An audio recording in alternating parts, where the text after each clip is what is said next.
Chapter 48. I like to think of myself as smart. I could obviously be tricked, but when I have all the information I need, I think I tend to do pretty well for myself. There were several points of failure in my last life that held me back or slowed me down unnecessarily, that I had plans to fix at the get-go. The first point of order was my point spread. I'd put so much of my starting points into strength and endurance, even though it should be obvious now that I could increase them with hard work and stronger gravity. I had ignored charisma, and that stopped me from being trusted and followed for the first 5 or so years until Bara was willing to follow an idea of mine and my charisma starting slowly moving up. With all that in mind, I divided up my stat points like so. Stat points remaining, 0. S1, Pete 5, E1, Cs 10, I15, A4, L4.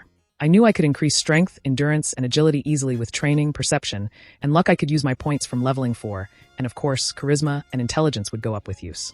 My power level would start out low, but I wasn't terribly worried about it. If anything, being born with a low power level would help me survive being an anomaly. A few push-ups in normal gravity would give me some points, so increasing it afterward wouldn't be a problem. So with that selection done, I moved on to the feats. The list wasn't different, though 2 things did catch me off guard. A legendary story wasn't grayed out anymore, and had a description attached to it. Enhanced Zenkai, however, was grayed out. 4. A legendary story. New game ++ restricted. Live a life of adventure and amazement. Your story will be one of legends. I was a bit confused as I remember assuming that it was related to the legendary Super Scion perk I had already bought, but I guess I had no real way to know. I had a lot of perk points available to me, so I went ahead and bought a bunch of extra feats, and went to town choosing everything I thought I could make use of. In the end, I selected energy suppression, all 3 levels of energy sensing, so I wouldn't need to deal with having a third eye and being ostracized for it. A legendary story, cause why the fuck not? I finished it off with all 3 levels of oxygen. Who needs that? I considered burning some more points to grab some others, but decided to save some for later on. I had of course chosen the gamer and legendary modifications as my perks, plus extra feats. I decided to skip how old am I, and live out my first 5 years. Finishing off everything and finalizing my selections, I met with a new screen I'd never seen before. Due to unlocking abilities and techniques through hard work during your last playthrough. Some start as unlocked for New Game ++. Abilities and techniques carrying over. Instant Transmission. Final Atonement. Oozuru Control LVL1. Super Scion Grade 2. Super Scion Grade 3. Super Scion 2. Nice. I thought as I swiped through.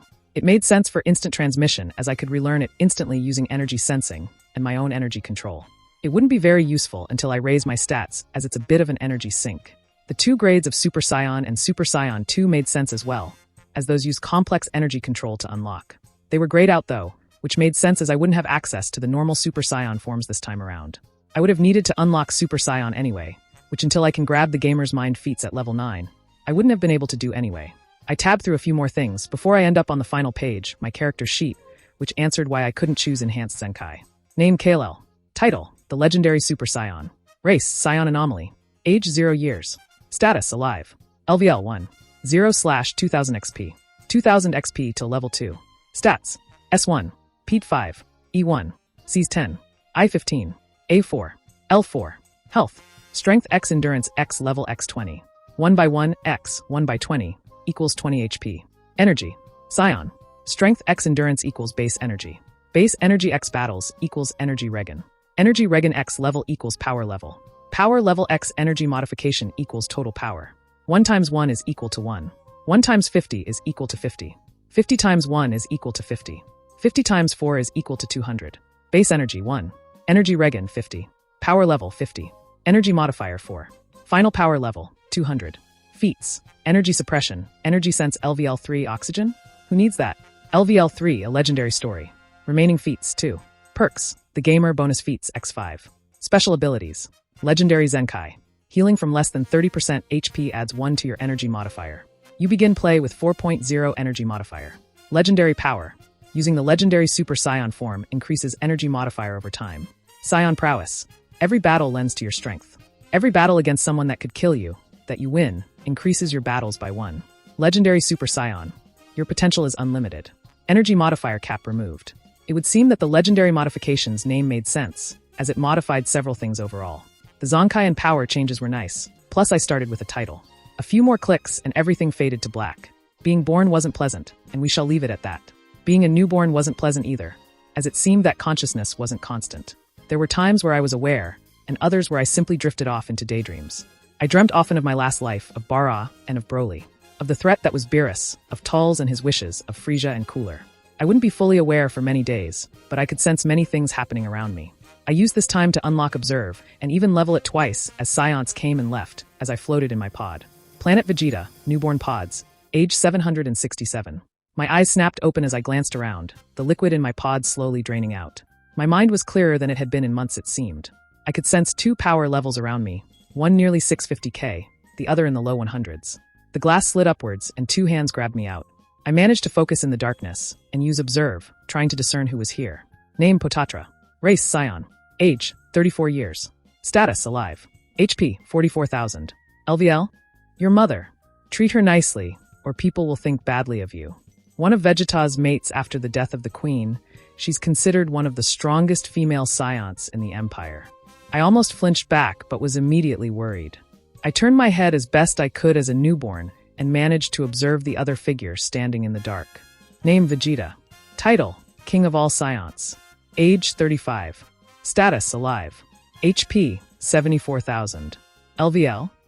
Your father, the king of all scions. Treating him badly would generally be frowned upon, but he tends to be a massive dick. What the fuck? I think, my mind in turmoil. They start talking, so I concentrate to catch it all. Pot, you need to take him and go. Right now, as soon as you can.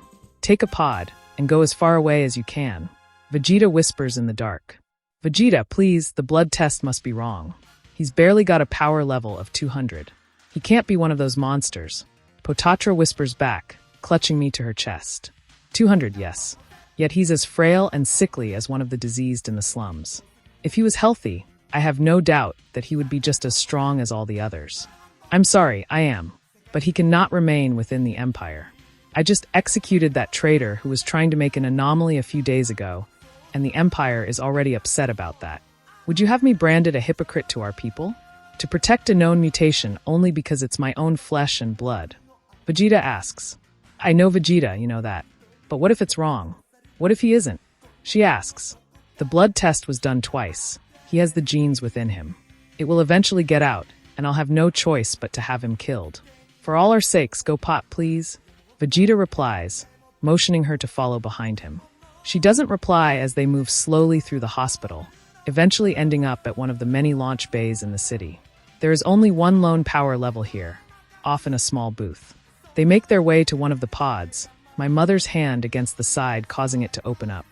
She carefully sits down and begins entering information into the computer. As she prepares to take off, Vegeta stops her. I'd like to hold him once before you leave, Vegeta whispers, reaching out. Oh, Vegeta, she replies before leaning forward and handing me over.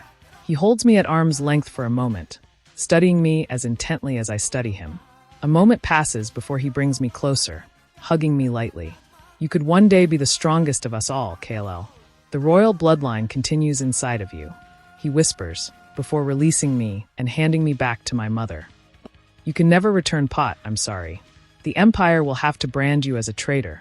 Goodbye, Vegeta, she whispers as she nods, hiding the launch button, the pod closing up. The simulated gravity within holds us perfectly still as it launches into the sky. I was mentally exhausted already from everything that had changed. I could feel sleep taking me before we had even left the atmosphere. Title unlocked. Prince of all Scions. Unknown planet 10 years later. There is a flash of light and a crack like shattering glass as a tall frost demon appears. Behind him, a brightly colored break in reality closes, a tunnel filled with code and colors. His eyes slowly track from left to right as he gets his bearings. He swipes across something only he can see with his right hand, before tapping a few hidden buttons. His muscles increase slightly, as his already massive power level jumps even higher. That should do for now. This timeline is filled with weaklings, he says, before disappearing with a slight pop. Unknown time, unknown place. A stooped figure is alerted that something is wrong first by the loud screeches of a bird, which draws him out of bed quite early in the morning. He walks carefully down several long hallways before he comes to a large ornate door, which he easily pushes open. Oh my, he says, staring at what he can only call catastrophe. Around this room is drawer after drawer after drawer, each filled with scroll after scroll after scroll. Each was unique and extremely important. At this moment, all around the circular room, black-purple light was shining from several drawers, another one showing the same light every few minutes. Turning around, he takes off running down the hallway, his age less of a hindrance than first impressions would imply. He quickly reaches a small ornate door, slamming it open the moment he reaches it. "Cronoa!" he yells as he bursts in. "Pervert!" She screams, trying to cover herself with her sheets. "Shut it, girl. We've got an emergency."